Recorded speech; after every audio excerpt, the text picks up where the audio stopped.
شروع کرتا ہوں اللہ تعالیٰ کے نام سے جو بڑا مہربان نہایت رحم والا ہے۔ حضرت ابو موسیٰ اشعری رضی اللہ تعالیٰ عنہ کہتے ہیں کہ رسول اللہ صلی اللہ علیہ وآلہ وسلم نے ہم سے بیان کیا قیامت سے پہلے حرج ہوگا۔ میں نے پوچھا اللہ کے رسول حرج کیا ہے؟ آپ صلی اللہ علیہ وآلہ وسلم نے فرمایا قتل۔ کچھ مسلمانوں نے عرض کیا اللہ کے رسول ہم تو اب بھی سال میں اتنے مشرکوں کو قتل کرتے ہیں۔ آپ صلی اللہ علیہ وآلہ وسلم نے فرمایا مشرکین کا قتل مراد نہیں بلکہ تم آپس میں ایک دوسرے کو قتل کرو گے، حتیٰ کہ آدمی اپنے پڑوسی، اپنے چچا زاد بھائی اور اپنے قرابت داروں کو بھی قتل کرے گا۔ تو کچھ لوگوں نے عرض کیا اللہ کے رسول کیا اس وقت ہم لوگ عقل و ہوش میں ہوں گے کہ نہیں؟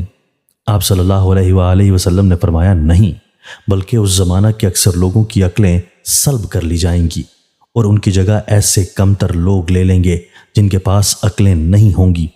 پھر ابو موسیٰ اشعری رضی اللہ تعالیٰ عنہ نے کہا قسم اللہ کی میں سمجھتا ہوں کہ شاید یہ زمانہ مجھے اور تم کو پالے۔ اللہ کی قسم اگر ایسا زمانہ مجھ پر اور تم پر آ گیا تو ہمارے اور تمہارے لیے اس سے نکلنے کا کوئی راستہ نہ ہوگا، جیسا کہ ہمارے نبی اکرم صلی اللہ علیہ وآلہ وسلم نے ہمیں وصیت کی ہے، سوائے اس کے کہ ہم اس سے ویسے ہی نکلیں جیسے داخل ہوئے۔